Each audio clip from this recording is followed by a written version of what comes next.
Herkese selamlar. Bu videomda CES 2026 fuarında teknoloji dünyasının adeta nasıl bir gövde gösterisine dönüştüğünü, acaba dediğimiz o teknolojilerin nasıl son kullanıcıya ulaşan son modellere dönüştüğünü konuşacağız. Yeni nesil yapay zeka destekli bilgisayarlardan yeni nesil çiplere, AMD'den Nvidia'ya, fuar süresince dikkatleri üstüne toplayan tüm teknolojileri konuşacağız. Hazırsak başlayalım.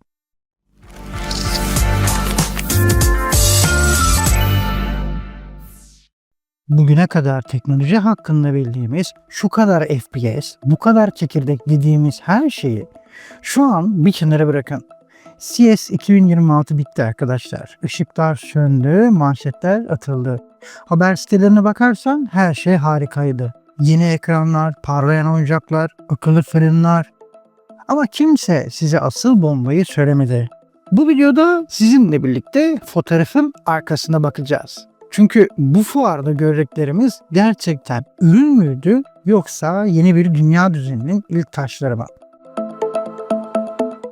Nvidia gökyüzünü inşa ederken AMD o gökyüzünü cebimize sokmaya çalışıyor.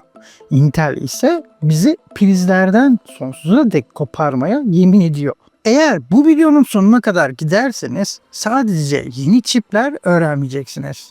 Önümüzdeki 10 yılın dijital krallığını kimin kuracağını anlayacaksınız. Bakın, bu bir kim daha hızlı yarışı değil. Bu kim daha akıllı ve kim daha bağımsız savaşı. Arkanıza yaslanın ve kahvenizden bir yudum alın. Çünkü savaş sandığınızdan çok daha derin. Savaşın başladığı yer tabii ki de orası. Sahnenin tam ortası. Herkesin beklediği ama kimsenin tahmin edemediği o devasa güç. Nvidia. Hello Las Vegas! Today Sahneye o meşhur siyah deri ceketiyle Jensen Huang çıktığında hepimiz farklı şeyler bekliyorduk aslında. Ama Nvidia öyle bir ters köşe yaptı ki tüm endüstri bir anlık sessizliğe büründü. Rubin. Arkadaşlar bakın, burası çok kritik. Rubin bir ekran kartı değil. Rubin sadece bir mimari de değil. Rubin Nvidia'nın dünya işletim sistemi kurma projesi. Eskiden GPU diyorduk ya, artık Huang buna AI yani yapay zeka fabrikası diyor. Teknik tarafa net bir şekilde bakalım. Çip başına tam 22 TB bölü saniye band genişliği sağlayan HBM4 bellekler. Bu rakam size bir şey ifade ediyor mu bilmiyorum ama şöyle anlatayım. İnsanlık tarihinin ürettiği tüm dijital veriyi bir saniyenin küçük bir kısmında bu çiplerin arasından geçirebiliyorsunuz. Blackwell mimarisine göre yaklaşık 3 katlık bir sıçrama bu. Ama mesele sadece hız değil. Nvidia'nın bu sene masaya vurduğu asıl kart Physical AI yani fiziksel yapay zeka. Şimdiye kadar yapay zeka bizimle sohbet etti, resim çizdi, kod yazdı ama hepsi bir ekranın içindeydi. Nvidia Rubin ile diyor ki ben artık yapay zekayı ekranın dışına çıkarıyorum. Peki bu nasıl oluyor? Rubin mimarisi fizik kurallarını doğrudan çiplerin seviyesinde simüle ediyor. Omniverse ile birleştiğinde ne oluyor biliyor musunuz? Bir robotun bir insanın yürüme mekaniğini öğrenmesi için artık milyonlarca kez düşünmesine gerek kalmıyor. Dijital ikiz evreninde gerçek dünya ile yer çekimi ve sürtünme kurallarıyla saniyeler içinde eğitiliyor. Rubin, dijitalle fiziksel arasındaki o ince zarı yırtıp atan makinedir. Nvidia artık donanım satmıyor arkadaşlar. Nvidia yaşayacağımız o hibrit geleceğin fizik kurallarını yazıyor. Eğer bugün veri merkezlerinde bu Rubin altyapısı kuruluyorsa, yarın oynadığımız oyunlardaki karakterler sizinle sadece konuşmayacak. O evrenin fiziksel sınırlarını gerçekten hissederek zorlayacak.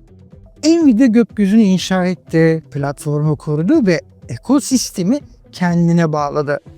Peki biz yerlerdekiler yani bireysel kullanıcılar ne yapacağız? İşte orada AMD devreye giriyor. Nvidia gökyüzünde kuleler dikiyor olabilir. Ama AMD'nin bu sene çok farklı bir planı var. All right, what an audience. How are you guys doing tonight? Onlar diyor ki o kuleyi alırım, küçültürüm ve senin masanın üstüne koyarım. AMD'nin stratejisi bu sene tam bir halkın kahramanı tadında. Ama çok tehlikeli bir halk bu. Lisa Su'nun sahnedeki o rahat duruşunun arkasında Nvidia'nın kulelerini sarsacak bir balyoz vardı. Ryzen AI Max, diğer adıyla Strix Hello. Aslında AMD net bir mesaj verdi burada. Ben artık sadece işlemci üretmiyorum. Ben senin kişisel yapay zeka istasyonunu üretiyorum. Olayın can damarı da şu arkadaşlar. 128 GB birleşik bellek. Teknikten biraz uzaklaşıp ne anlama geldiğini konuşalım. Eskiden ne yapardık? Güçlü bilgisayar istiyorsak devasa bir kasa toplamalıyım. İçine ateş topu gibi yanan bir ekran kartı takmalıyım derdik. Ama AMD bu algıyı çöpe attı. Tek bir paketin içinde hem işlemciyi hem de profesyonel bir ekran kartı kadar güçlü grafiği aynı bellek havuzuna bağladı. Şimdi kafalar karıştı, farkındayım. Bu ne demek? Şöyle söyleyelim. Veri taşınmıyor arkadaşlar. Gecikme ölüyor. İşlemci ile ekran kartı arasında o eski yavaş yollar artık yok. İkisi de masada aynı tabaktan yemek yiyor. Peki bu ürün kime hitap ediyor? Akşam 2 el oyun atayım diyen adama değil elbette. Bu ürün yatağında uzanırken kendi yapay zeka modelini eğitmek isteyen o dahi çocuklara hitap ediyor. Piksel kalitesini render almak için dev stüdyolara mahkum olan bağımsız sanatçıya hitap ediyor.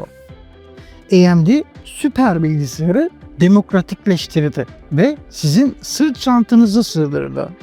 Nvidia bir krallıksa AMD o krallığın silahlarını halka dağıtan bir asi gibi konumlandı bu sahnede. Ama güç tek başına elbette yetmez arkadaşlar.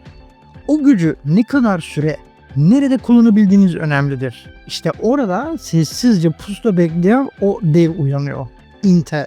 Nvidia gücü kuruyor, AMD gücü küçültüyor, Intel ise hepimizin aklındaki o can alıcı soruyu soruyor. Bu güç prizden bağımsız ne kadar süre hayatta kalabilir? Intel için son birkaç yıldır bitti, hantallaştı, ısınıyor diyenleri lütfen sessizce ekranın önüne doğru alalım. Çünkü CES 2026 Intel'in ben bu oyunun kurucusuyum ve hala buradayım dediği yıl oldu. Core Ultra 300 serisi ve Panther Lake mimarisi. Arkadaşlar Intel bu sene performans rekoru kırmadı. Intel bu sene bir özgürlük bildirgesi yayınladı. Fuarın en çok konuşulan cihazı yeni Dell XPS serisi oldu. Neden biliyor musunuz? Tasarım için değil, 40 saati aşan pil ömrü için. Yanlış duymadınız. x86 dünyasında, yani bizim bildiğimiz her gün kullandığımız Windows ekosisteminde 40 saati, hatta bazı testlerde 43 saati aşan pil ömründen bahsediyoruz. Peki bunu nasıl yaptılar? Mucizeyle mi? Hayır elbette. Mühendislikle. Intel yapay zekayı sadece bir şeyler üretmek için değil, bilgisayarları hayatta tutmak için kullandı. Yeni nesil NPU, yani sinir işlemi birimi, işletim sisteminin o tüm gereksiz pil canavarını arka planda yüklerini CPU'nun sırtından alıp üzerine çekiyor. İşlemci neredeyse uyku modunda çalışırken siz en ağır işlerinizi halledebiliyorsunuz. Intel'in cevabı doğrudan ARM mimarisine, yani MacBook'lara ve Snapdragon'lara bir tokat gibi indi. Windows dünyasını terk etmenize gerek yok. Ben prizleri hayatınızdan söküp atıyorum dedi ve bu bir savunma hamlesi değildi arkadaşlar. Bu bir karşı taarruzdu. Intel, Windows dünyasının anahtarını kimseye kaptırmamayı yemin etmiş gibi görünüyor. Şimdi gelin bu üç devi birleştirelim ve fotoğrafı netleştirelim. Nvidia diyor ki zekanın beynini ben yaparım. Herkes bana muhtaç. AMD de diyor ki ben o zekayı senin masana indiririm ve seni özgürleştiririm. Intel ise diyor ki ben o zekayı günlerce priz aramadan çalıştırmanı sağlarım. Bu artık bir işlemci yarışı değil arkadaşlar. Bu bir yaşam biçimi savaşı. Artık kimse kaç çekirdek diye sormayacak. Çünkü bu çip benim hayatımı ne kadar akıllandırıyor ve beni ne kadar özgür kılıyor diye soracağız.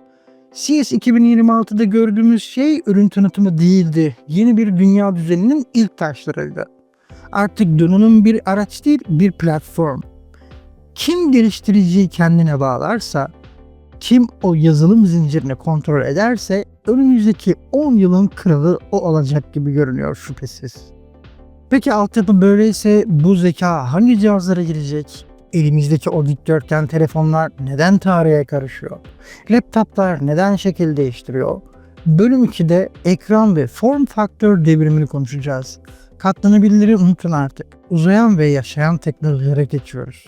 O videoyu kaçırmamak için kanala abone olmayı, bildirimleri açmayı ve bu altyapı savaşı hakkında ne düşündüğünüzü yorumlarda benimle paylaşın. Sizce kimin vizyonu daha gerçekçi? Nvidia mı, AMD mi yoksa Intel mi? Evet arkadaşlar, özetle CES 2026 fuarı bize özetle şunu gösterdi. Artık kaba güç devri bitti, akıllı güç devri başladı. Biz son kullanıcılar artık bambaşka bir dünyadayız. Peki sizin favoriniz hangisi? Yorumlarda belirtmeyi unutmayın. Bir sonraki videoda görüşmek üzere, hoşça kalın.